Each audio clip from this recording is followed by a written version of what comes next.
People ask me all the time what I mix Total ISO in.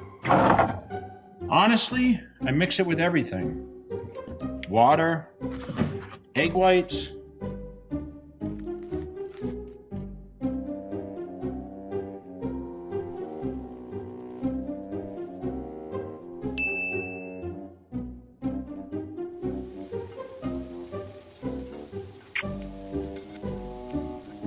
What the f, Jay?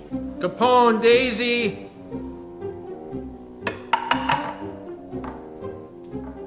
Jay, seriously?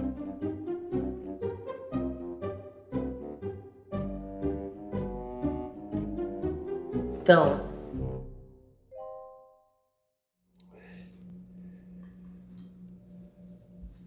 What the hell are you eating? Is this bodybuilding food? There's only one bodybuilder in this house. It looks really good. He's standing behind that Samsung right there.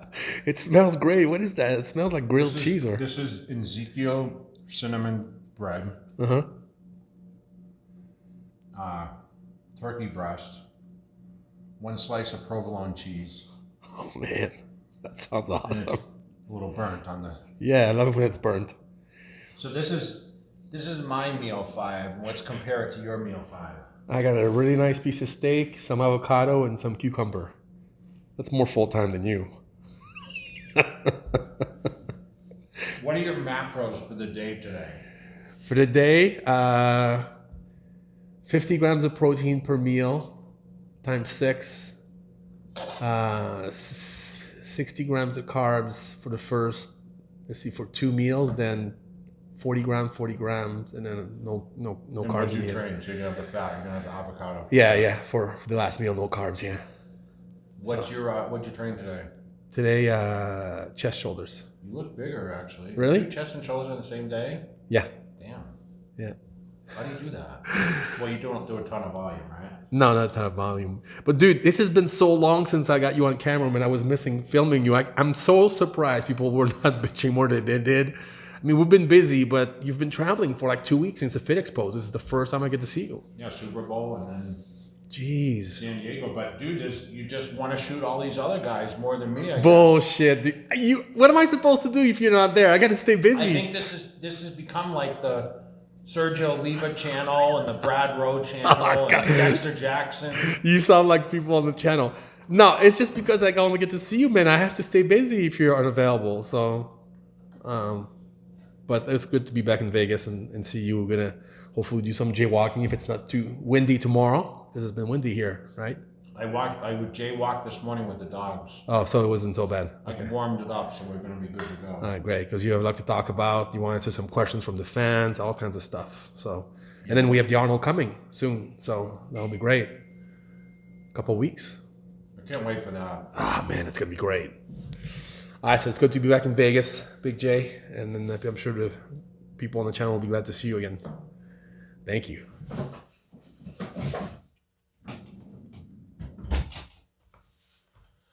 Okay, we ready to go? What do you got? Capone, you can lay down. This is going to take a while. All right, so what I wanted to do is, since it's been a minute since we've seen each other, and hopefully your arm doesn't get too tired here. I'm all good. Okay. I get so many questions that people have been asking through DMs and emails and on the YouTube channel, right? So I'm going to finally get to some of the questions because I'm sick of going on to YouTube or whatever and answering some. So hopefully this video is going to spread. If you guys can share this video also and comment and give me more questions, because I want to make this into a series and I need to come up with a good name. So I'm going to name it something, but actually I may try to have a contest, and whoever comes up with the best name gets a free like $150 supply of supplements. Whoa, so okay? A cool name for the series. Yeah. So hopefully it'll be someone in the United States that comes up with the name. Okay, so here we go. All right, so first question, okay, and this goes for the trophies behind me, is going to be, this person wanted me to pick a solid winner for this year's Arnold Classic, and I kind of already picked some people, but as we get a little closer now, we've seen, like, of course, the Rolly Wrinklers, he's not in it. They invited now. Did they invite Martin or who else? No, Nathan D'Asher they invited. Yes. Okay, yeah. So he's going to be definitely a guy that is going to shake up that top 6. But I picked William Bonnick, which I missed in the predictions, if you remember, to win it. I still think William's going to be a winner, but I think the sleeper of the show is actually going to be Sergio, just because I've seen how he's looking. He's been on the channel. If you guys haven't seen his video, make sure you check out what he's been doing on our channel. Cormier is there, and I listened to an interview yesterday with Chris Aceto, who's training him, and he's like, man, he looks really, really good. So I'm looking for Sergio to do some damage, and that's not just because he's been on the channel, but William Bonnick will be my pick, and yes, we will be present. I'll be at the show, so hopefully my prediction stands true. So this other person, the next question, best training schedule I've ever had through my career. This is a tough one because I've had many, but ideally when I trained twice a day worked best for me, but I trained on a 3-on, 1-off, 2-on, 1-off schedule. So what I would do is before each day off, I would train either back or legs. So I would group the body parts over those days where, I'd have the hardest training body parts come before a day off. So that way I could rest on the day after. But a 3-on schedule, 1-off, 2-on, 1-off, and that would allow me to train each body part once every 5 or 6 days. And that's how I kind of did it. I never trained body parts twice a week.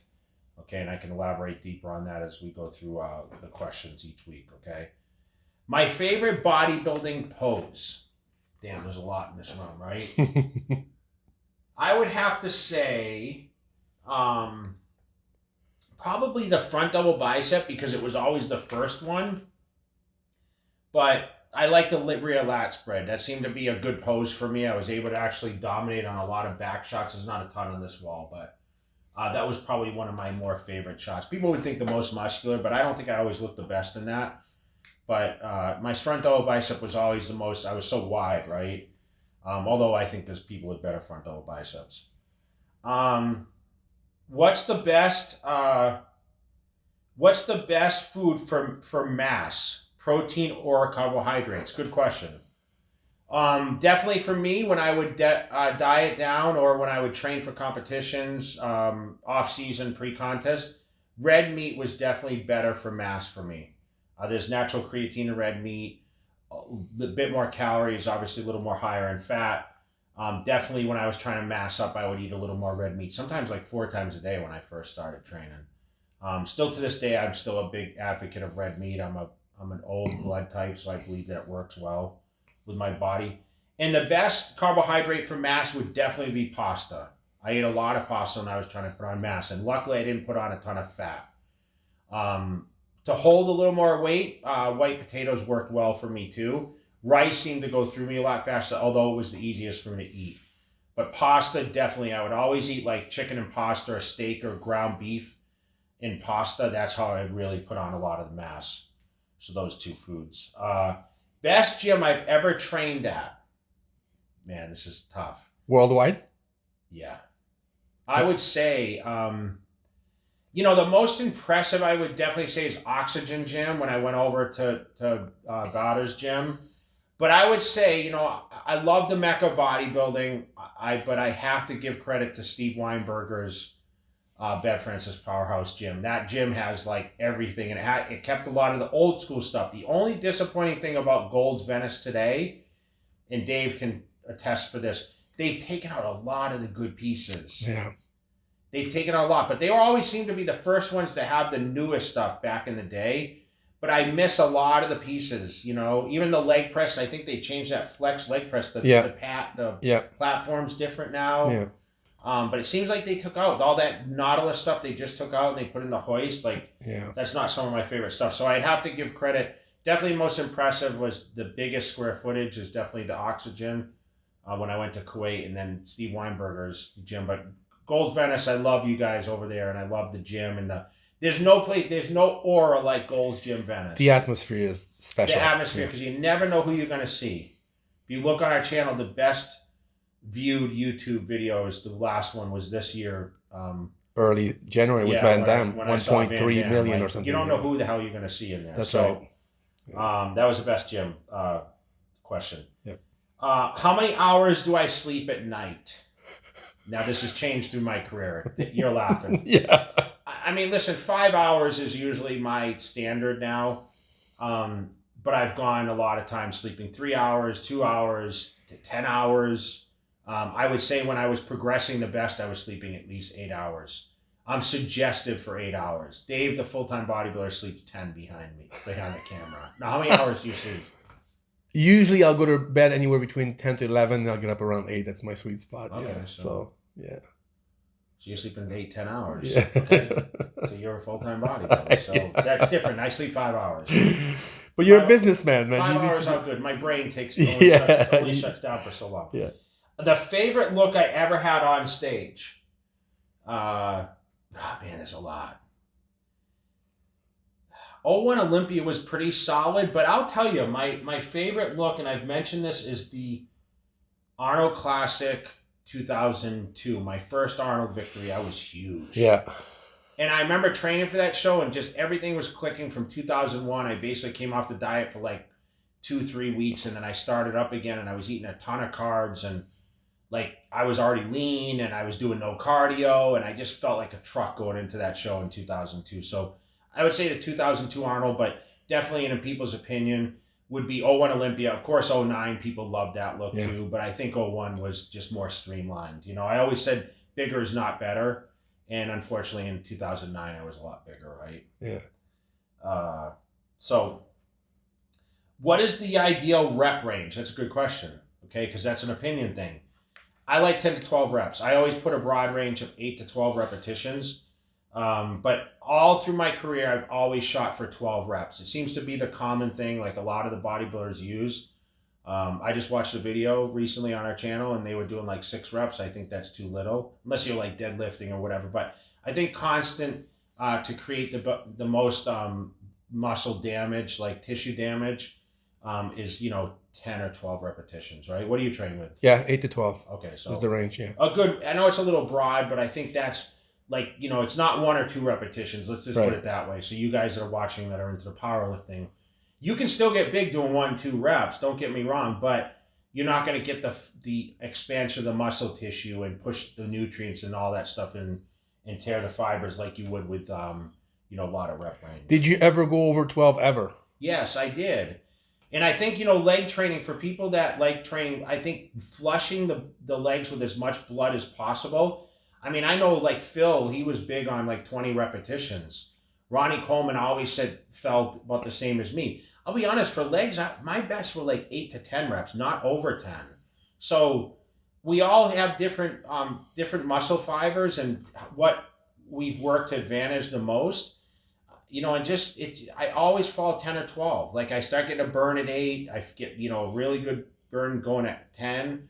And then, but sometimes I do less and I don't count. So it's really hard. I mean, sometimes I count, sometimes I don't. It kind of goes back and forth. So body fat percentage necessary for the best muscle growth.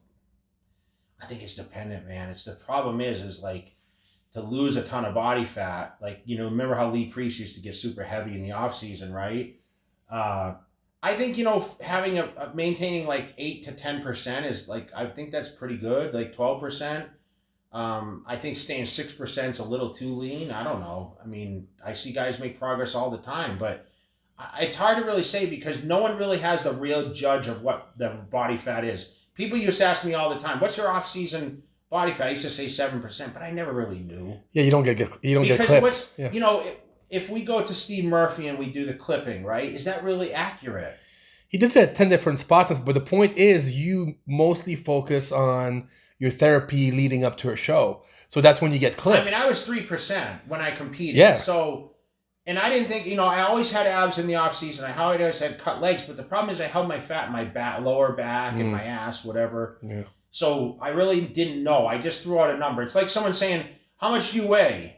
And you say, oh, I weigh 240, but you really weigh 245 or you weigh 238. It really depends. It can go up and down so much. Like, and sometimes the fat, like, it's illusionary, right? Yeah. It's water or whatever it is. I mean, I held a ton of water. So, It's really hard to say, but I would say like 7, 8, 9, 10%, up to 12. But anything like, I don't know what the best, a female is like 20% is They're good, I more, guess. they're more than us. Yeah. But I think if you stay off season at 10%, that's a really good off I think season, that's right? good. I think Yeah. you're pretty Yeah. decently lean, especially when you're my size, right? Yeah, exactly. What is your best bench press?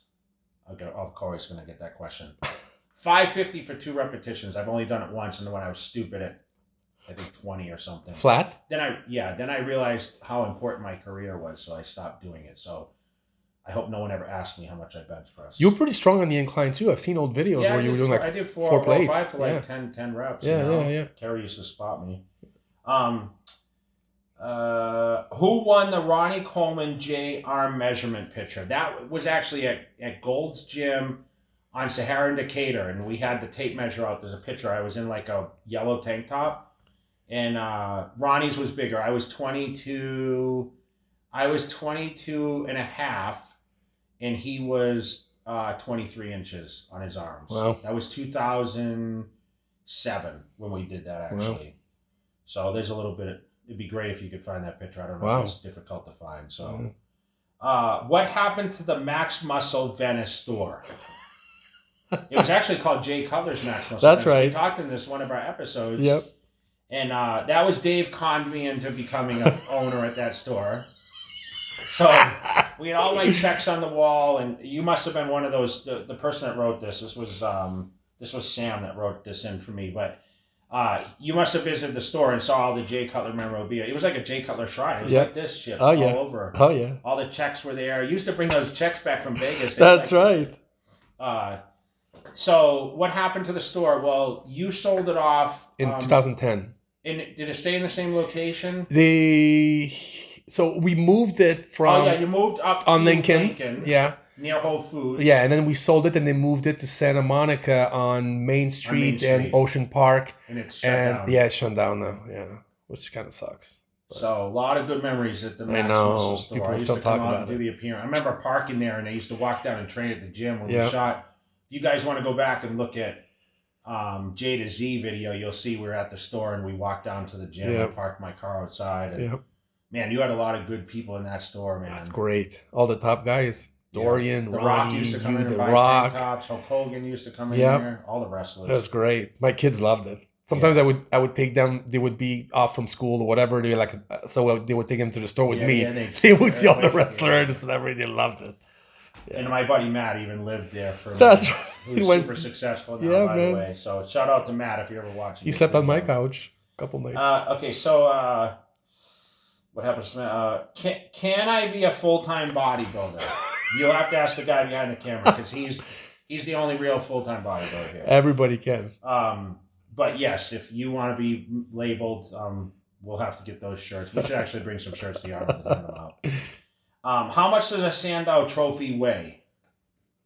It's a good question. I would say, I don't know. It's pretty heavy.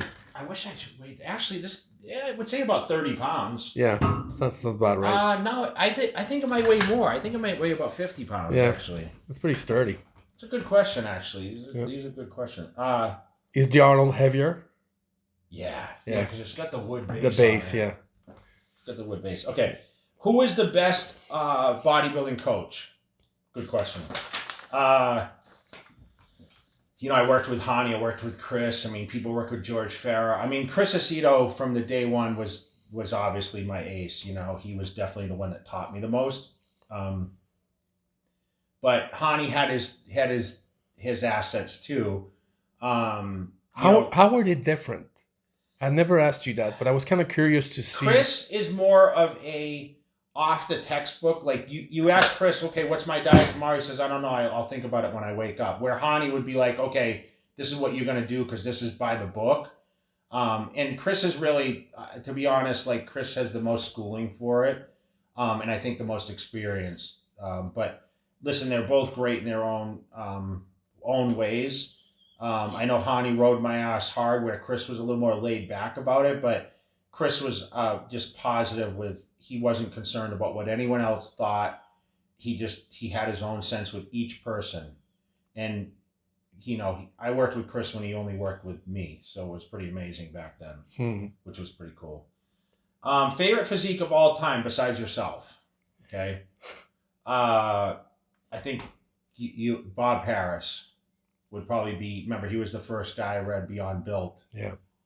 So Bob, I hope you're watching this out here, you were definitely my idol. And but I like Dorian Yates. Like, I liked his physique. I liked Paul Dillette's physique. Paul DeMeo I liked. Mike Matarazzo. Ronnie Coleman was an idol of mine, to be honest. But eventually, like, I had to look at myself and say, okay, I'm the best physique there is. Otherwise, you'll never beat him. Yeah. Yeah. I mean, some people, like even Phil Heath, like, he always wowed me with how round he was. Yeah.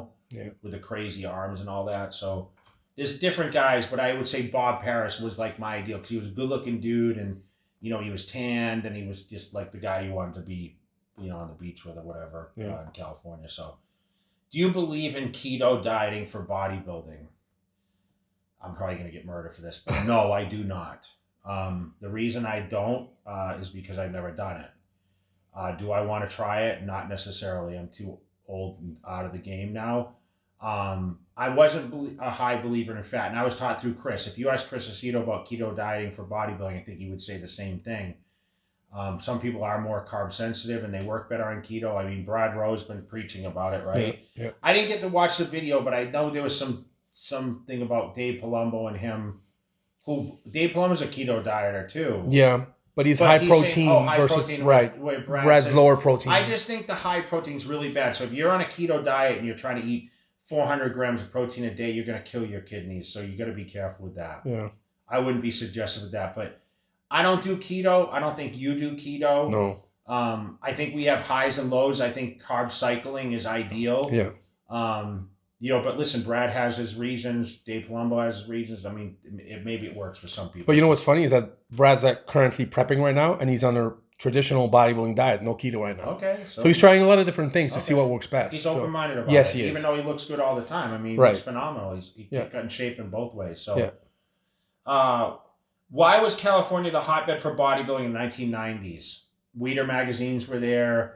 All the, Lee Haney trained there. Rich Gaspari trained there. I don't know. I mean, I think the Sun, California, East Coast guys were like, screw it, I'm going to go train in the sun. Like I said, there's nothing that compares when you walk in that Gold's Gym in the aura and the beach air and all that. And granted, Gold's Gym on Hampton wasn't always the Gold's Gym, right? It had moved around and the room was a lot smaller there. Now you have 3 rooms. Mm-hmm. But when that door is open, man, there's nothing like it. That's all I can say. And I think because the magazines paid a lot of these guys, they need to be closer for photo shoots. And it was the dream. Everyone wants to live in California. I can say that to Dave every day. I said, he sends me his videos outside with the palm trees, like moving around. And makes me jealous that I'm in Vegas, Who is the greatest Mr. Olympia and why? I always say Ronnie Coleman was the greatest physique. I think Arnold put Mr. Olympia on the map. Chris Dickerson was the first guy I ever saw in a bodybuilding book, as Mr. Olympia in 82, I think. Amazing. That was totally floored me. But I'd say Ronnie's physique, but I think Arnold did the most as Mr. Olympia, especially when he came back and won it, after sitting a hiatus and doing the films and all that stuff, right? So ambassador. Yeah, I mean, there's different ways to look at, okay, who's the greatest Mr. Olympia? If you go physique-wise, I think Ronnie, pushed the envelope. Yeah. I mean, Dorian Yates was solid, too, but... Where do you put Haney in there? Haney was pretty impressive. Yeah. The unfortunate thing for me is, I came in when Haney was going out. Remember, I started training in 91, and Haney did his last show, and that's when I saw... Right. He did it. There's one in Disneyland. Remember, in 91 was the last one. The last Mr. Olympia. So yeah. I didn't get to see Haney as much, but phenomenal bodybuilder. That's why everyone has their own. Yeah, Cormier remembers because he was also young, idol, right? And he said when he saw Haney on the Olympia stage and he came out, compared to everybody else, they all look like little kids. Well, I mean, 95, I went to see my first Olympia, and I saw Dorian Yates just dominate, and I never thought he was so crazy in the magazine. When I saw him on stage, I was like, wow. And Nasser looked good that year, too. Yeah. Nasser finished 3rd. Yeah.